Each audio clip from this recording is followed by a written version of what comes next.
10 prep games for the U.S. women's soccer team this year ended with an unimpressive 3-0 win over Mexico in a send-off match on Sunday. The Americans travel to England on Monday and will work out at Tottenham's training grounds before heading to France on June 7, 4 days before starting their World Cup title defense against Thailand. "We want to win everything. We want to win every game," said midfielder Megan Rapinoe, her spiky hair newly dyed pink. "It's going to be extremely tough. It's going to be a grueling tournament. But, yeah, like I said, the expectation for us is always to win." Related slideshow, sports pictures of the week, provided by Photo Services. Nana Shiganuma of Japan hits a shot during the final round of the Chukio TV Bridgestone Ladies Open in Toyota, Japan, on May 26. Diego Valenta of Panama scores a penalty for his team's first goal during the 2019 FIFA U20 World Cup Group E match in Bydgoszcz, Poland, on May 25. Keith Farmer rides his Tyco BMW at the 2019 Bennett's British Superbike Championship in Castle Donington, England, on May 25.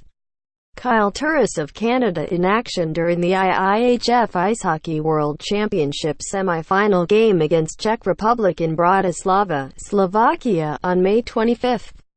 Courtney Williams of the Connecticut Sun shoots the ball against the Washington Mystics in Uncasville, Connecticut, U.S., on May 25. Sebastien Buemi from Team Nissan E-Dams drives during the qualifying for the Formula E Championship in Berlin, Germany, on May 25. Ildemaro Vargas of the Arizona Diamondbacks fields the ball at second base against the San Francisco Giants in San Francisco, California, U.S., on May 25. Barbara Nellen of Belgium controls the ball during the Women's FIH Field Hockey Pro League match against China in Changzhou, China, on May 25. Matt Whitley of Catalans Dragons is tackled by Danny Kermond of Wakefield Trinity during the Betfred Super League match in Liverpool, England, on May 25. Competitors at the 102nd Giro d'Italia race on May 24. Competitors in the men's 100 meters heat race during the Riunione Italiana di Velocità athletic meeting in Rieti, Italy, on May 24. Navarro, lad ridden by Clayton Douglas, C, wins the race at Geelong Racecourse in Geelong, Australia, on May 24. Iris Wong of the U.S. competes in the women's singles during Day 5 of the Sudirman Cup at Guangxi Sports Center in Nanning, China, on May 23.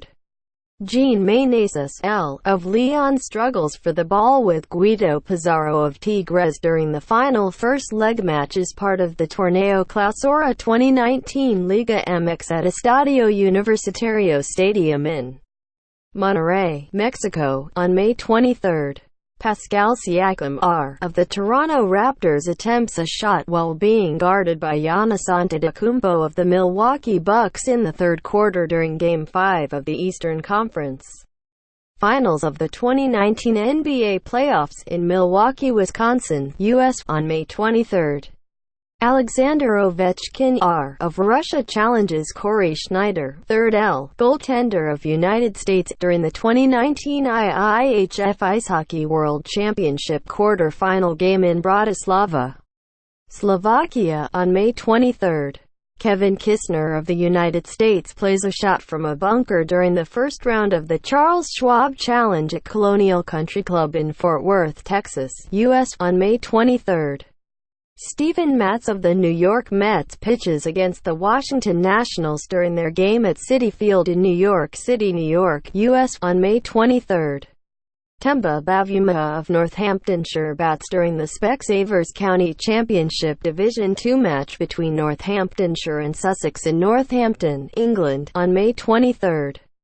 Sparks fly as Max Verstappen of the Netherlands drives the Aston Martin Red Bull Racing RB15 on track during practice for the Formula One Grand Prix of Monaco at Circuit de Monaco in Monte Carlo, Monaco, on May 23. Felice Albers of Amsterdam Dames won during the Hoofd de Lassa women's match in Amstelveen, Netherlands, on May 23. Seeking their fourth World Cup title, the top-ranked Americans have 7 wins and 2 draws since the January 19 loss at France, outscoring opponents 28-8. That defeat ended a 28-game unbeaten streak, and the current run has been largely against lesser opponents, but confidence is high. After playing number 34 Thailand, the U.S. closes group play against 39th-ranked Chile and No. 9 Sweden. Pressure is starting to build, and I think for us it's just getting more real, and that's why we're excited to go over to London, because we're going to be away from all the distractions and it's just going to be us in the tournament ahead, star forward Alex Morgan said. During training next week in London, more focus is likely to be a few pitches away on a Spurs side preparing for its first Champions League final, against Liverpool on June 1. Team bonding will be as important as training. So much of it is a mindset and an approach, U.S. coach Jill Ellis said. There's a lot of good teams and we're all aware of that, but want to be the team to beat. Mexico failed to qualify after consecutive group stage eliminations, is ranked 26th and fielded a relatively inexperienced team mixed with a few veterans. But while the Americans had a 25-3 advantage in shots, including 11-0 on target, they struggled to score against an inferior rival. Tobin Heath was gifted her 30th international goal in the 11th minute when she ran onto a pass from goalkeeper Cecilia Santiago to unaware defender Rebecca Bernal. After the U.S. misfired in front of the net on a hot afternoon that displayed failings more than facets, the Americans pulled away on the strength of second-half substitutes. Mallory Pugh knocked in a short cross from New Jersey native Carly Lloyd in the 76th minute for her 16th goal. 12 minutes later, Kristen Press took a pass from Julie Ertz, spun and faked a defender to score from the top of the penalty area for her 48th. We can definitely be sharper in the final pass and inside 18, Ellis said. This group creates a lot and they're very potent, and I think in time we wear teams down. A crowd of 26,332 filled the third straight send-off match at Red Bull Arena, about the same as the 26,467 for a 0-0 draw against South Korea 4 years ago, and markedly higher than the 5,582 for a 1-0 victory over Mexico in 2011. Young girls shrieked as players came off the team bus to enter the stadium. Players repeatedly speak of their responsibility as role models and need to grow the sport and push for equality, a reason they have sued the U.S. Soccer Federation for gender discrimination. They drew 22,788 for a 3-0 victory over South Africa at Santa Clara, California, on May 12 and 35,761 4 days later for a 5-0 romp over New Zealand in St. Louis. Then spent much of the past week engaged in media interviews and promotion in New York. Morgan was featured on Time magazine's cover.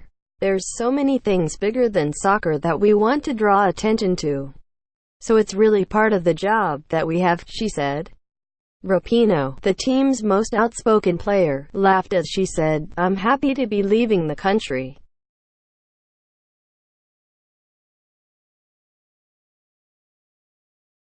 Rapinoe smiled when asked about her day job. "It's pretty in right now, so I jumped on that vine," she said. "It's just something fun. Actually, I did it and then it was like a really light pastel color, so then I had to get my own. And I did it in the hotel room." Formations. Ellis made one change from the starting lineup she used in the previous 2 exhibitions, starting Samantha Mewis in central midfield in place of Lindsay Horan. Alyssa Nair was in goal, with Kelly O'Hara at right back, Becky Sauerbrunn and Abby Dahlkemper in central defense, and Crystal Dunn at left back. Ertz was the defensive midfielder in the 4-3-3 formation, with Mewis and Rose Lavelle in central midfield. Morgan headed the attack, flanked by Rapinoe on the left and Heath on the right. Press, Lloyd, Pugh and Ali Long entered after half-time for Sauerbrunn, Rapinoe, Morgan and Dunn, and Heath moved from right wing to left back. "The depth coming off the bench is ridiculous," Rapinoe said. Pretty much in every position, we have someone world-class coming off the bench. Clean sheets. The U.S. heads to Europe with 4 straight shutouts. Nair, Hope Solo's successor, was in goal for all but 45 minutes. Moving up. With her 274th appearance, Lloyd tied Julie Foudy for 4th on the U.S. list behind Christine Lilly, 354, Christy Rampone, 311, and Mia Hamm, 276. ________